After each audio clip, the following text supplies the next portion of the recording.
Good morning, it's me again, out on my dog walk for Crumbs to the table. So where are we today? Well, I'm in pretty much the same location. I'm getting into that kind of, when I started these I used to turn the video on at all sorts of different points. Now I go to my bench, as I like to think of it, get all my bits out, plug the stick it on my on my selfie stick and start talking. So the scenery is always kind of remarkably similar where I seem to start off every morning.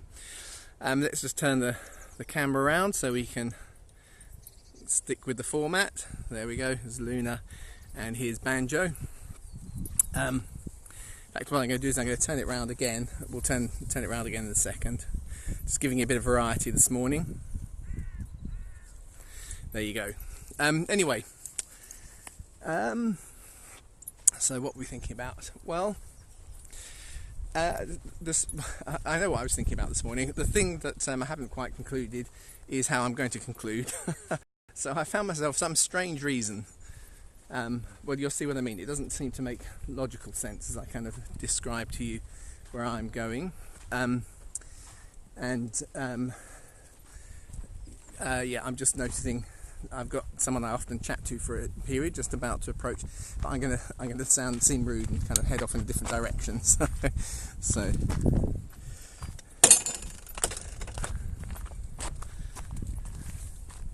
morning, Carol. We're heading this way. Morning.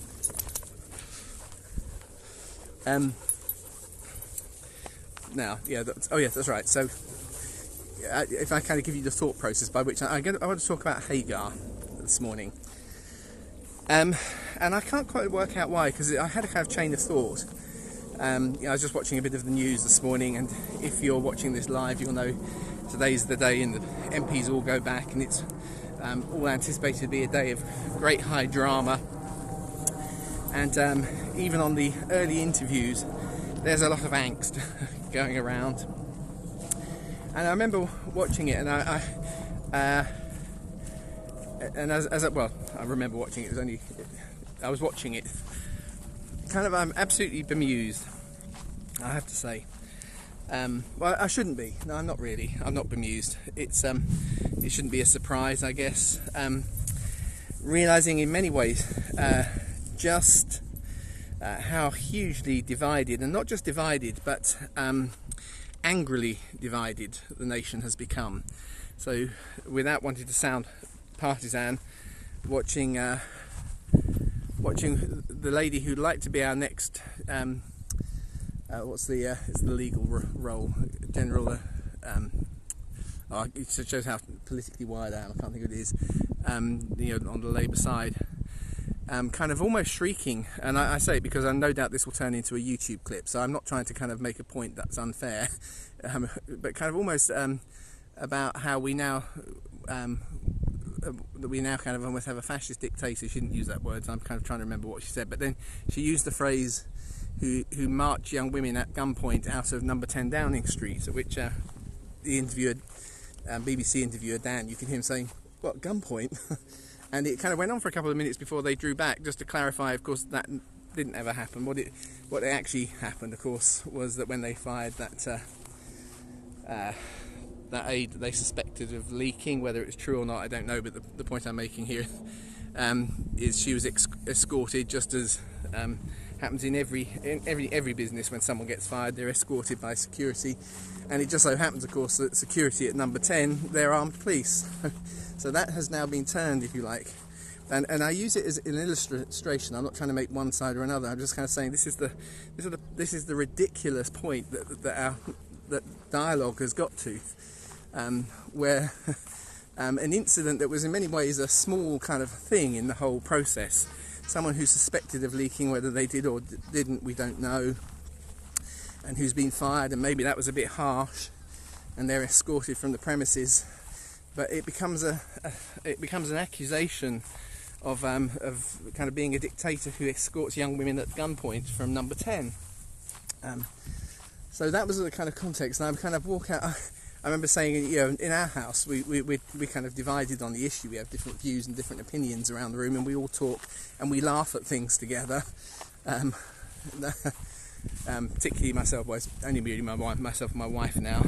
But you know, we can both see both sides. And you know, part of my prayer is this morning that actually some rationality kind of prevails. And so I was thinking about that, and then I started thinking about how my knowledge, if you like, from the clinical psychology side of what I've sometimes studied and kind of looked into to reinforce some of what was experience that came out of pastoral work with people, is that genuine kind of, if you like, what we consider to be balanced moral behaviour actually is a really interesting kind of balance of the emotional and the logical. But in the end, we prefer that logic wins, having taken proper emotional consideration. That tends to be the way we prefer it. At a technical level, it happens in the prefrontal cortex. It's the dorsolateral and the ventromedial cortex where they kind of cross over and interface, where we make our moral decisions. And in people that we actually find, if you like, are reasonable and come to good conclusions, are people who are correctly kind of balancing those two inputs. One provides the emotional input and the other is the logical. And we prefer, universally, this is not an opinion, it's kind of been tested in all sorts of environments, we prefer people who are making the right logical decision but with proper emotional consideration. And it's almost part of that. We expect occasionally that therefore they make the wrong decision because they make it emotionally, because they're balancing both. And so sometimes, from our opinion, one wins and the other doesn't, and so on. So I just want to kind of say, I think that's, if we're really objective, that's what we want from folks. We want them to see the different sides of the argument. But we seem to have, and it's perhaps not surprising, there's been a kind of a cutting of the old anchors to a kind of a place of proper consideration or proper valuing of the logical side. And everything is now kind of given free rein to how I feel about it, and there, in fact, I'm seen to be more passionate and to be have more integrity if I don't give any kind of credence to kind of rational thinking, which is that 90% of the people on the other side, and I just use 90, so perhaps 1 in 10 isn't, but 90% of the people on the other side of an argument from me are coming to it in totally reasonable positions. There'll be occasional ones the other way round. That seems reasonably rational to me. And so I somehow have to kind of bring that whole thing into the mix. Anyway, I was just thinking about the role, therefore, getting to where I was really wanting to talk about. And you know, we need to keep praying for the nation, obviously, as we go through these difficult kind of periods and difficult days. For which, as you'll probably pick up from me, is I have no worries about at all. I call them difficult. That doesn't mean to say I don't think there can be all sorts of economic consequences, but as you've picked up, as I've talked before, in the end I think that the real value in human life doesn't get measured in that simple kind of criteria. And so strangely, very often it's when we hit rock bottom, which is, there you go, I found a good connection. It's where we do hit rock bottom that we often find the thing that's most valuable to us. And that's certainly been my experience anyway. Which doesn't mean to say I want to condemn people to hit rock bottom, but I'm just saying that when we get there, we sometimes find it wasn't as bad as we thought it was, because actually in our clarity now, we start to discover what's really true and what's really good. And so anyway, the story actually of Hagar is one a bit like that. So here's Hagar. Is she born in Egypt? Well, we don't know where she's born. She's picked up by Abraham, and when he's still Abram, in fact, before he's become Abraham, by Abram, when he's one of his trips down to Egypt, which he does a couple of times, and he's a large flock owner. You know, he's able to raise 300 men when he needs to go pursuing Lot, if you remember, which actually tells us Abraham is a quite considerable nomad. You know, we often see him in our kind of fuzzy felt Sunday school images of him and his little family wandering around with a couple of goats. He's got flocks and flocks and large numbers, and has to negotiate with local kings, you know, who kind of tend to rule city-states and whatever. He comes into Egypt. Egypt, we often forget that Egypt doesn't, in every period, have a single pharaoh sitting there. It's actually broken into various kind of connected kingdoms with multiple pharaohs in different regions and so on. So he comes into this. At some point he's picked up Hagar as a slave, and you know, euphemistically our Bibles will translate servant and so on, but same word, it's the word slave, and we avoid that because obviously it feels awkward in English to think of Abraham, who's the father of faith and such a key figure and who Jesus endorses, and here he is as a slave owner. And you know, if we remember properly, if we think kind of, this is where I say the emotions and the logic balance, we have to say, well, you put them back in the context, of course he is. Because you live in a world that doesn't have a welfare system, and people have to belong somewhere, and those who had the means ended up in one sense owning their lives. And of course there is no universal kind of Bill of Human Rights, there is no police force to enforce anything, it comes down to the local power. If you're in a situation with Abraham at the top, Abraham has the power of life and death over you. So it doesn't mean that Abraham's unkind, but he is a slave owner in any kind of modern understanding of it.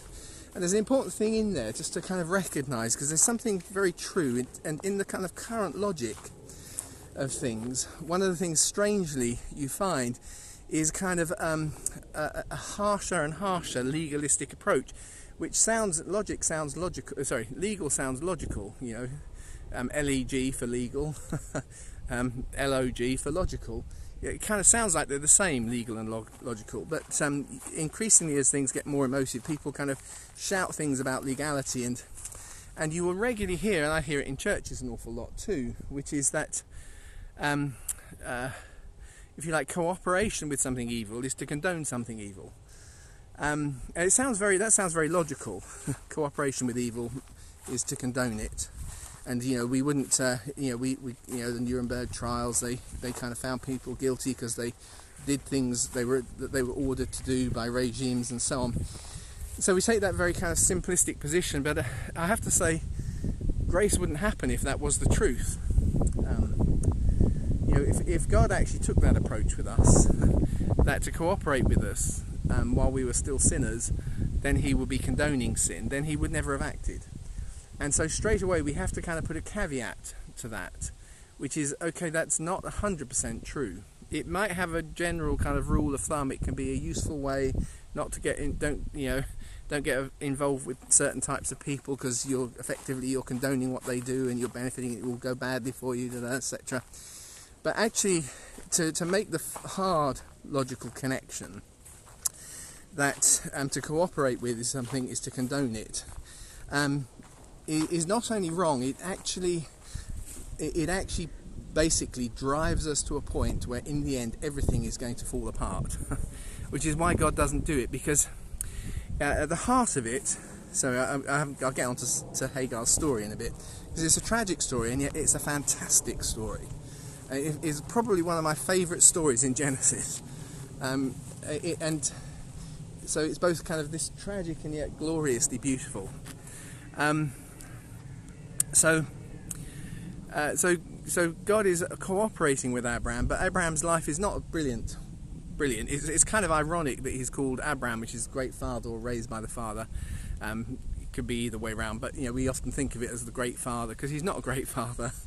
He's a pretty lousy husband as well. And in this situation, Sarah, his wife, who God's kind of promised him a child with, she's unable to conceive, and so she decides to give Hagar. It's not really in one sense Hagar's choice, although it's interesting to see how Hagar responds.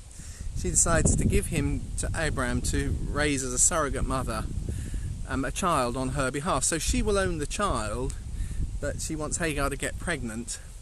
And just to kind of understand the harshness of what Hagar's been born into. So we don't know whether she was Egyptian or whether she's been captured or traded into Egypt, but her name is Semitic, Hagar. So either she's been given the name by Abraham and Sarah because she was a tiny child at the time and they've given her a name that makes sense to them, or she came from she was herself given that name as she was sold perhaps by another tribe, nomadic tribe. But Hagar literally means the Gar, stranger. So Abraham and Sarah have just always come on, hey stranger, come on stranger, come with us, do this stranger, do that.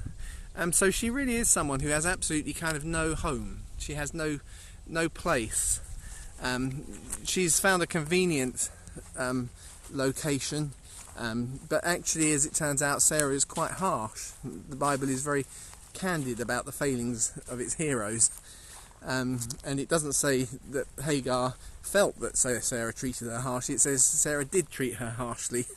Because she gives him to Abraham, she becomes pregnant, and then Sarah realises that she thinks Abraham's got too emotionally involved. She makes that statement to him, let God judge between us, i.e. I gave her to you to raise a child, but somehow now she's feeling empowered, see. So she's got pregnant, and something about that, because it says of her that then she despised her mistress. She found some comfort in the fact that as a total nothing, someone who's been traded and called stranger all her life, and then she's being given to a man to have sex with, but actually she's conceived, and of course in the ancient world that shows, if you like, some sort of favour from the gods. So actually she looks and sees some favour in her pregnancy, and as a result Sarah treats her harshly to the point where she has to run away. And that having to run away does mean it must have been pretty harsh. Probably, I'm not trying to kind of stretch beyond, but probably physical hitting and so on will be involved, because the ancient world was far more emotionally robust and didn't kind of leave home because they didn't have the latest PlayStation or whatever, like some of our kids might want to do. I can't stand being at home, I've only got this old Xbox. So that's terrible, isn't it? None of our kids were quite like that. I say quite. So it must have been harsh, and so she runs away, and as we know the story, she comes and she finds a spring. Well, that's good. She hasn't really thought this through, but then thinking things through is not likely to be a strong point. It's not being rude. It's just saying that everything we know about the human psychology and the development of intelligence means she's probably never been taught to read. Well, because actually there is no easy to... Well, not probably. She hasn't been taught to read. Okay, that's fine. Nobody has, pretty much. Abraham could, if you watch the video I've got and everything said, you'll kind of understand the state that reading is at this stage. She's not really been taught or given any kind of verbal education. She's just been taught how to do what she needs to do, and probably that has been driven by fear. And as we understand the epigenetic nature of the way in which our emotional state kind of grows along with our intellectual one, we recognise that it's not a good place for actually even developing good logical thinking. So she's not the world's smartest kid, and through no fault of her own, she's been given a life that is really harsh, really tough. Emotionally, she's just the stranger who's traded around, handed about, has to go wherever.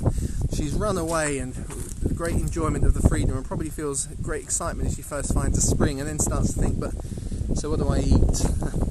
And then she kind of gets into the lowest point, suddenly realising how bad things are looking. And it's at that point it says that the angel of Yahweh found her, which I really like. She's not even calling out for God. She's not looking for God. It's the messenger of Yahweh, or messenger Yahweh. Actually, it's Jesus. That's one of the one things I can say with 100% conviction out of my kind of Jesus-centered approach to Bible teaching, is we know that these pre-appearances, because she sees God. She says that, I've seen him and I lived. So she sees something physical meets her that she knows is God. It's the pre-incarnate Christ who meets her by this well. And in this kind of context, and says, don't worry, you're going to have a child, go back, bring him up, I'm going to be involved. So God really was involved in her getting pregnant. He'll be called Ishmael, and then actually it says, but although he'll be kind of like a wild mule, a wild donkey, which is kind of strong and stubborn. So he's going to be strong and stubborn. He's going to be in opposition to all his brothers. He's going to be, well, of course, if you think about the descendants, which are the Arabs, the Arab world, they are strong, resilient, but they are in opposition most of the time to all those around them that should be their brothers. You can see all of these things kind of flowing out of it. She makes those things, but then there's this wonderful moment where she calls God. She calls him El Roy, which means God sees me. The God who sees me. And that's the wonderful moment. Because as I watch a lot of, if you like, the growth of irrational thinking, which is where I started, And by irrational, what I really mean is where we have given precedence to emotion over reason. That correct thinking balances both. It's not kind of a total extreme. In fact, we don't like Vulcan thinking. If it's too logical, it's very immoral.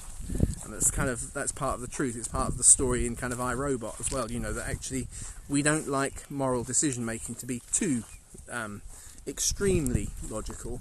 We like it to be a blend of the two, but on the whole, we like to see that logic kind of wins most of the time, and it's kind of part of the proof that it's kind of taking proper emotional consideration when sometimes the emotions come through.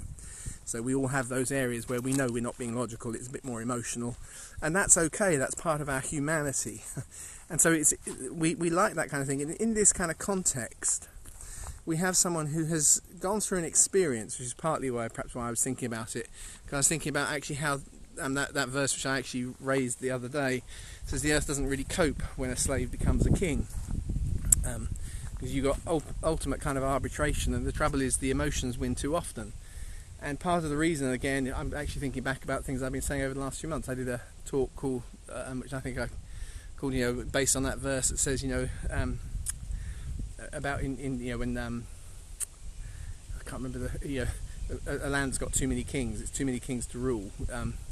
And we're kind of in that situation. There are too many people who kind of can claim to be leading the house. Is it Ken Clarke? Is it Dominic Grieve? Is it Jeremy Corbyn?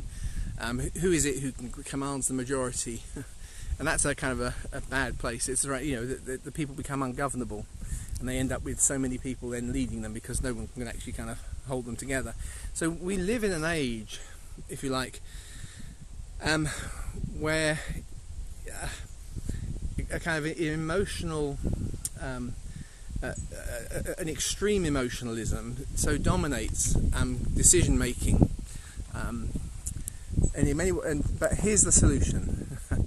Because actually into that context, God understands, and just in the same way as he will work with sinful people like Abraham, and that doesn't endorse their sin, but he cooperates with it because he is a God who gets involved, and God gets right involved, and she's not in a position of power, so she's not a slave who's become a king and is making bad decisions. She is actually someone who is in that place. This is really my hope.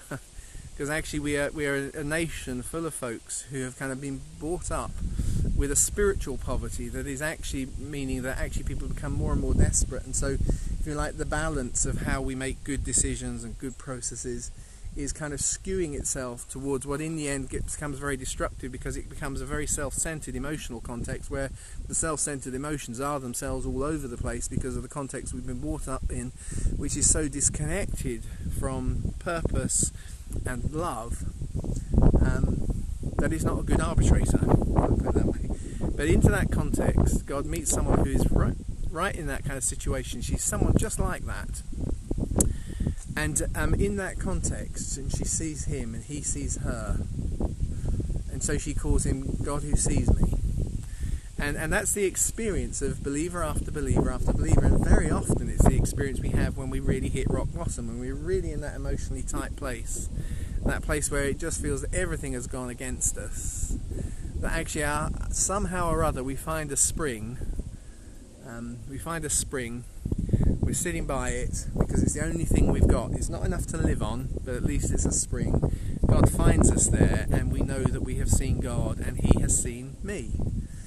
And that's incredible. It's absolutely incredible. It kind of mixing up the thought process. I was watching the program on Rome yesterday as the kind of first pagan kind of global holy city, and at the end it finished with how Christianity displaced it. And the presenter goes by I can't remember his first name, Sebag Montefiore. What a fancy name that is. He had to be a historian with a name like that, didn't it? He was talking about the appeal of the Christian faith in a context where you could become divine, you could partake of the divine nature if you kind of conquered lots of people and you outmaneuvered your politicians and you probably murdered a few. Then you got made a god, Caesar, Augustus, etc. Or if you were a great general in battle, then you might receive this eternal life. But suddenly here is a promise of eternal life for the poor and the broken. and a participation in the divine nature for those who have nothing else. They have nothing else. They're persecuted in Rome for those first centuries because they're weird and they won't worship the emperor, which everyone's supposed to, and they live in the catacombs underground, so out of the way, sticking kind of painting their graffiti on the walls, which is how we know some of the history records. And in that context, it's those who are kind of even and here's one of the interesting things. They showed what is the very first ever historical depiction of the cross. It's not by a Christian, it's by a critic, talking about a soldier who worships Jesus and shows a crucified donkey. That's the first kind of example of the cross being kind of used in art, a piece of graffiti that was an insult. Because actually the gospel somehow meets those and meets us in our need and our brokenness, and we have that experience where we know God has seen me. And God has seen me lifts my spirit. It gives me confidence to do things I would not be able to do. Doesn't mean I become Superman, but it gives, in Hagar's case, it gives her the strength to go back to Sarah. And she calls the well, she calls it Beer, which means well, Laha Roy. And the Roy bit, as in Elroy, is he sees me. And the Laha seems to be a reference to life, towards life. So sometimes you'll see it translated in Bibles as the well of life and the one who sees me, and that's a fair example of what happens for her. It gives her a life. The fact that God sees her has now given her life. But actually, I like the way sometimes you see it translated as well, which is they call it the well of the vision of life. The vision of life. So she sees God, but the thing that really strikes her is that God sees her. See, well, I'd love to see God. Yeah, that's great. But actually far more remarkable to the human spirit is the God who created the universe has turned his attention and he sees me. And it's not because I've accomplished great things, it is just because of my humanity. And because he is willing to cooperate with my fallen, broken, insignificant nature. He is willing to cooperate with me with all of my failings and everything I get wrong. And I know he's seen me. So I am champion of the world. You know, what's it? Charlie? No, it's not. It's that Roald Dahl book, isn't it? It's got. I suddenly become that because I know God has seen me. And it's an outrageous claim, and it annoys people like Saul, who've done all the religion and done it so perfectly and got all of the middle class benefits, that he ends up persecuting those stupid Christians who have never invested anything. They haven't had all of the advantages he's had, and yet they seem to claim to have an intimacy with God that Paul is jealous of. You kind of get the hint as you read his logic of what he goes through, that actually there is a jealousy in him for what they've got. We have something remarkable. We have this treasure in these earthen vessels. And actually the solution we have to the situation we're in is not primarily political, if it's political at all. It's only political in that the word politics includes the idea of the polis, the population. It includes people. The solution to where we're in is actually people need to know their value, a value that only comes for those who actually, the social structures are put right at the bottom of the pile, called the stranger, traded as a young girl, abused by her employer sexually, gets pregnant, gets driven out by a harsh mistress, runs away because she's not smart enough to know how to do it any better. But then she sees God, but more importantly, as she puts it, and he sees me, and he sees me. He knows me. So that's my thoughts for this morning. Sorry, I laugh. I don't know how you. I sometimes wonder about my own thought processes, how they kind of get where they do.